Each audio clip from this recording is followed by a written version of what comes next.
Good morning. Today is the 11th of August. It is a Friday, and we are doing an overnight tonight. We are north of the Five Bogs and to the east of the Five Bogs. We are in an area that we've covered before where we are, one, kind of overlooking a large wetland where there have been wood knocks and things of this sort before. That being said, with the disclaimer that no one has ever proven wood knocks to be Bigfoot related, which I know is not what people want to hear, but it is until somebody shows a crystal clear picture of a non-AI generated, notice I said that, Bigfoot whacking on a tree with another big stick, that remains the case.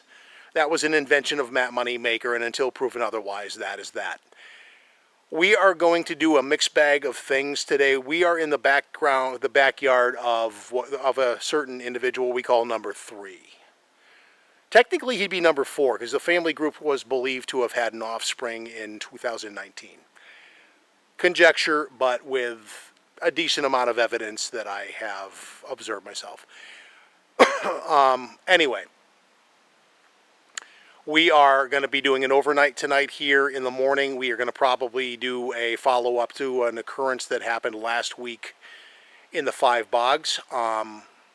Myself and a gentleman who is a member we're of back, the CARC and I had promised you some Catskills fodder. something Conservancy. So, I'm going just going back to say that to because the I don't want to butcher Bigfoot it and get it wrong. forums. No disrespect intended. I happened to read something That's our plan on there for today. this week We're as a going to get guest. going. I have a little bit of gossipy things for and the hike and I don't know how things that many happen of you actually are as members well there as or not. occurrences at Most night, people and these I'm days thinking, I do equate have cyber-related vision. bigfooting with Facebook and should like things occur. social media, Anyway, and we're the days of going the to get forum moving, and that are is the plan kind of for today yesteryear. and part of tomorrow morning. I'm Let's not get a move saying on, that to and we'll see what deride happens. forums if people still have them, but it is the fact of things. Now, a brief history on the BFF, and I'll apologize in advance for the coughing. I apparently am having a bad allergy day.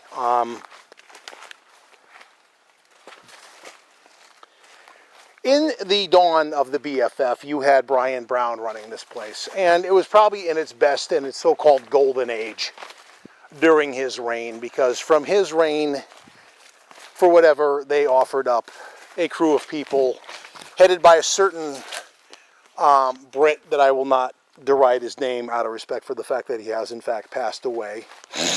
But under his tutelage, the quality of moderation did suffer. I did warn you about that. It did in fact suffer, and what I'm referring to is, well, number one, the guy kind of had some quirky theories about things, and certain things were masquerading as rules that were basically justifying idol worship. You could not criticize the Meldrum. And don't get me wrong, Jeff Meldrum is a nice guy, but Jeff Meldrum is not the Messiah and is not anyone any more than we are that has a body or anything that has been brought down into science that's given us a baseline specimen anywhere towards solving this thing. He has more credentials than you or I do, granted. He actually is a primatologist. He still hasn't found the monkey, though. When anyone says, show me the monkey, he hasn't done it any more than the rest of us have. So,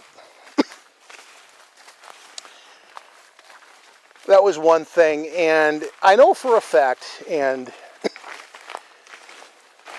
there was a certain crew that was there with him, and they claimed they did not read private messages. From my own dealings during that period, I know for a fact this is not the case, because several things that I had said to people in confidence suddenly were known to the moderators, and the only way that could have happened is a way that somebody was going through PMs and saw this. You learned early on that if you wanted to freaking have any sensitive information shared with other people in the community, you either did that, you did it in another venue. Either did it by way of email or something, but you didn't do it where people like Teresa Hall could get their hands on it and read it, because I know for a fact that she did. And at the time, they would tell you that it's impossible to read the PMs. That is partially true. And I say this as a person who works in the upper echelon of IT. So as a person who has used InVision on multiple forums, what I can say, that track is mine, calm down. There is no interface within the InVision software itself that allows you to read personal messages. That much is true, and if that's what she was referring to, she was obfuscating the truth, to use a $3 word. However, if you know how to manipulate a MySQL database, and you can get into something like MySQL admin and go to the right table, these PMs are there, and they are there in plain text. You can export the whole thing to a spreadsheet and read them there too. It can be done. It's actually not hard. You just have to go the ass backwards roundabout way to do it. Doesn't mean it can't be done. It's just there's an extra couple of steps, and you kind of have to know how to do them, but if you do, it's really not that difficult. It can be done. So the quality of the moderation in the BFF went downhill. Then came the day when Brian Brown sold this to the Crypto Something Society in Europe, and they had made the promise that they were going to archive the first one, BFF 1.0, would be archived by BFF 2.0, and it would be available for everyone. The first betrayal came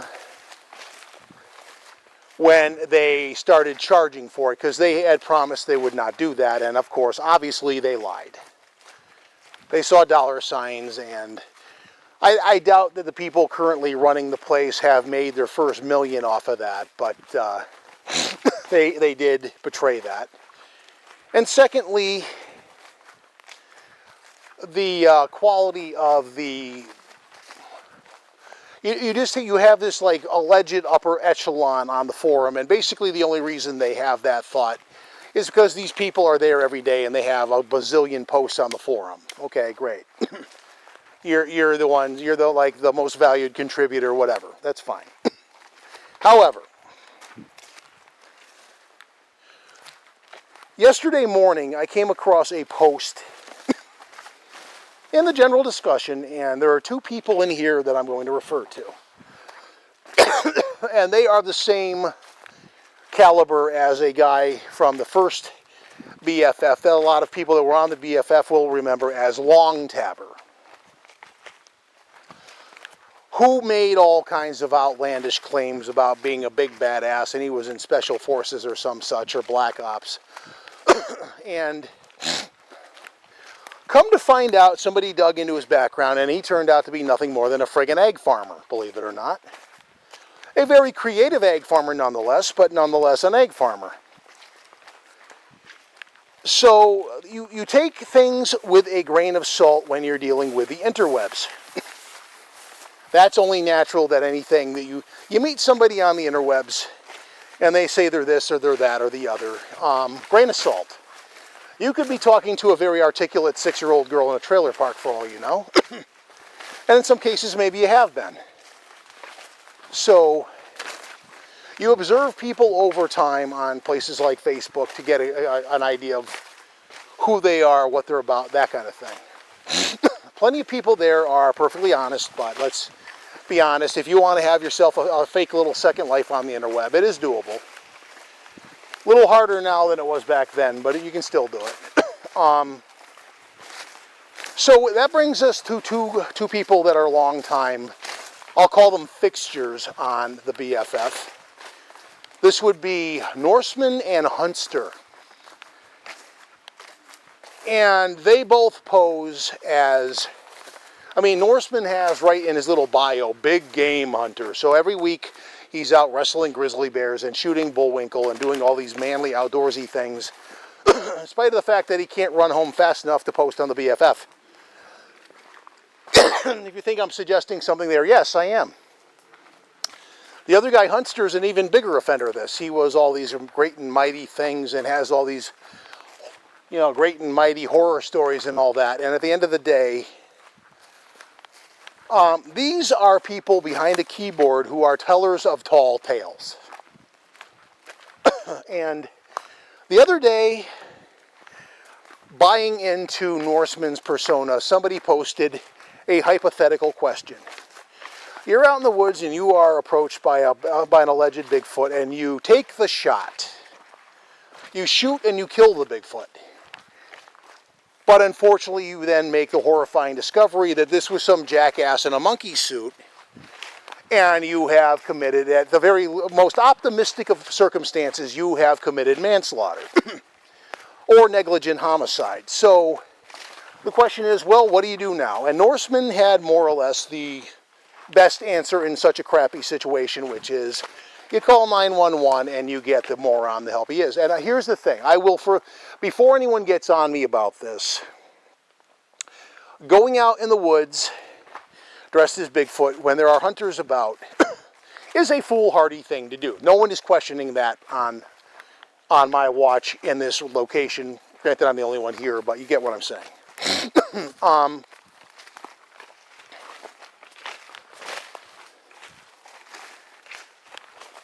So he has the right answer. And just as an aside, for somebody like, who would do this?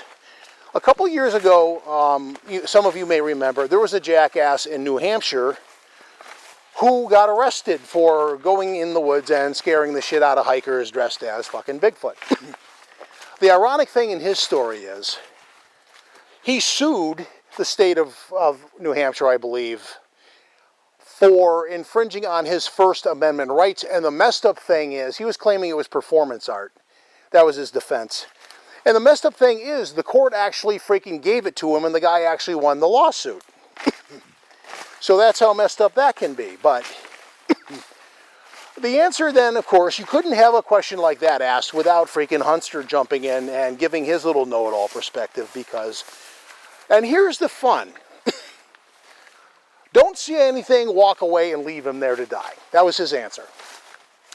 Maybe not worded exactly like that, but the essence of what he was doing, he was openly advocating a conspiracy to cover up knowledge of a murder or homicide or manslaughter after the fact. Which, depending upon your state, is more than likely a felony level charge. And the point I make here, and if anyone wants to confirm this, there is right now on the first page of general discussion on the BFF. What you gonna do, Norseman, is the name of the thread. And about the 4th or 5th post in, you have Hunster advocating basically either covering up a manslaughter and or a murder, or actually committing murder and then walking away and leaving the guy there to die.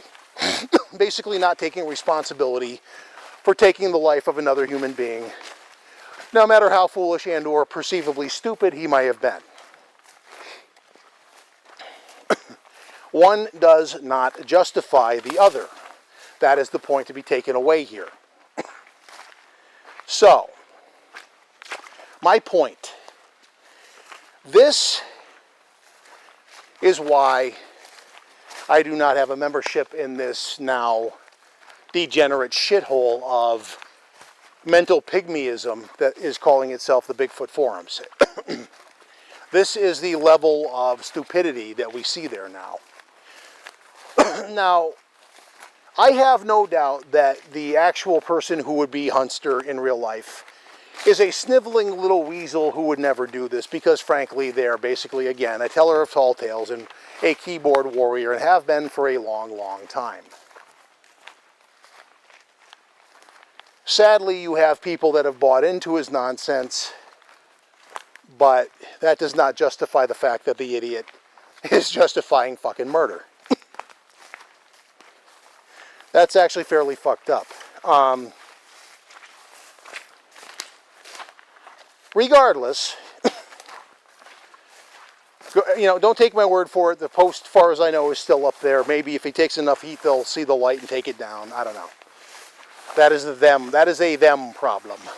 So, in other news, aside from scumbags on old outdated forums basically advocating murder of the stupid, probably with some Darwinian analogy there, you have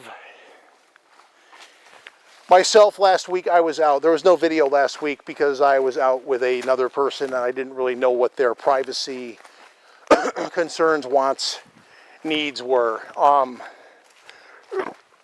A gentleman whose first name is Mike, and he is from the CARC, Catskills something something Conservancy. And CARC, if you will. He's one of a small group of people from the Catskills area that do level-headed research, and he and I finally found a mutual day when we could get out and kind of do a, I'm guessing, mutual vetting of each other's compatibility for the mindset of the other. He's a nice guy. And interestingly enough, he seems to know a lot of the people in the community that I do, which is a good thing. A lot of them are good people. Some I know for good reasons. Some people I will never deal with again because of other reasons. So we had a good day out. I took him on a hike of normal intensity for me. My knee was killing me because it's still getting over the slip from the other week. Doing better today though. And on the way out towards heading out, we had a, I'll call it a type B or C run-in with something, because I definitely heard a falling tree and he's claiming he saw something out of the corner of his eye. So tomorrow morning at dusk, I intend to follow up on that. And we'll see what might be or not be there. And it's also always good to kind of have another contact in the field that's willing to get out in the field on a regular basis and not be a slug. He's not actually a member of my network, but there's the greater networking mechanism.